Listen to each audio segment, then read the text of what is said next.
Several athletes missed their train due to late-night partying. As the coach fumed, a kind woman offered to take them on her train. Thrilled, the coach led the team in, only to find elderly and sick passengers. The conductor assigned 6 people to 3 compartments, but 2 bald men blocked the entrance, claiming they'd safeguard passports from thieves. Mary complied, while the men eyed her body hungrily. This was noticed by a dark-haired girl nearby, but they could only silently swallow their anger. The men destroyed the passports in the furnace. Meanwhile, the coach met the blonde who'd led them aboard.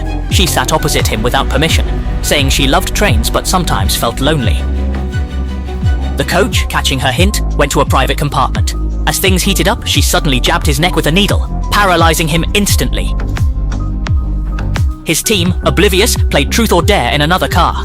The coach awoke strapped to an operating table. A doctor cut open his chest, removing his organs as he screamed in agony. The bald doctor, annoyed, cut out the coach's tongue. Meanwhile, Mary's boyfriend Jack chose a daring dare. He had to run through the train in his underwear. At first, all seemed normal until he entered a strange car. In this eerily empty car, Jack's foot was pierced by a splinter.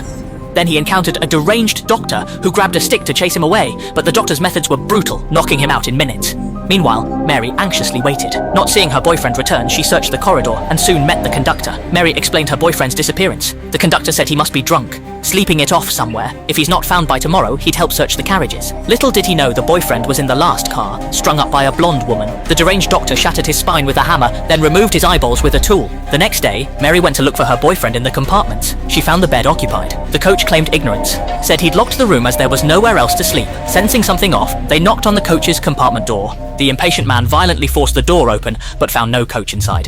He suspected an early departure. Mary denied this, as all their luggage was still on board. He then knocked on her boyfriend's door, no response. Mary reached for the alarm, but the conductor stopped her, saying it had caused panic. He'd send staff to search. They should just wait in their compartment for news. Bored, the man saw a woman in a bathrobe pass by. He whispered to his friend, then snuck to peek into the bathroom. Just as he got excited, 2 conductors quietly entered the compartment. Bad boy. His boyfriend vanished on the train. He signaled his companions to search each carriage. The dark-haired girl snuck into the conductor's office. As soon as she entered, she made a discovery. Passports given to conductors were tossed in the furnace. Suspecting foul play, she opened the office drawer, finding expensive jewelry and dozens of citizen passports. As she stood shocked, the conductor silently returned. Seeing his secret exposed, he detained the long-haired girl. Mary and the man found the last carriage, about to turn back. They saw bloodstains. To uncover the truth, Mary broke the window from outside, entered through it, letting her long-haired companion in. The scene inside was shocking. Jack lay motionless, barely alive, but riddled with wounds.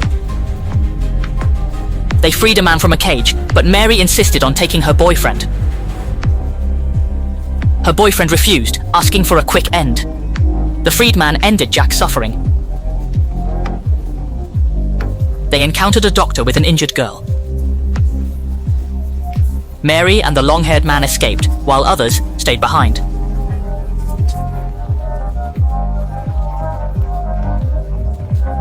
Mary hid in a crowded carriage, but the conductor still found her. Mary hoped the people around her would lend a helping hand, but in the end, no one was willing to stand up. It was then that Mary realized this group of perverts only hurt foreign tourists, but benefited the locals, so they turned a blind eye and looked the other way, not giving it another thought. Mary was taken to the organ harvesting vehicle. The deranged doctor first used a chainsaw to remove the bald man's organs, placed them in a storage box, and left. Just as the doctor departed, 2 skinhead train staff barged in and assaulted Mary. During the struggle, Mary managed to free one of her bound hands and seized the chance to escape. Late at night, the train slowly came to a stop. Passengers disembarked one by one, and Mary blended into the crowd. She discovered this place was a hospital where organ transplant patients could recuperate until discharge. Mary tried to call the police, but the language barrier made it futile.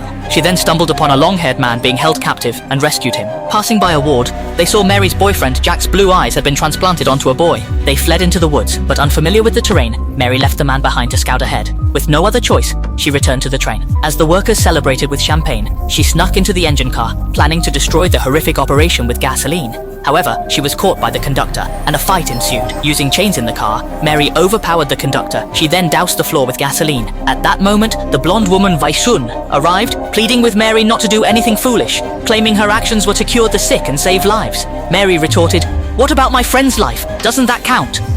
She lit a match, setting the car ablaze, and decoupled it from the train, staying behind. The doctor, too fat to fit, tried to push the car to find Mary. Unbeknownst to him, Mary grabbed an axe, and as he was caught off guard, she embedded the axe in his head. Waking from a daze, she found herself tied to the railroad tracks as a train rapidly approached. The doctor was instantly reduced to a pulp. Mary, following the tracks, made her way back to her home country and continued pursuing her dream of becoming an outstanding wrestler.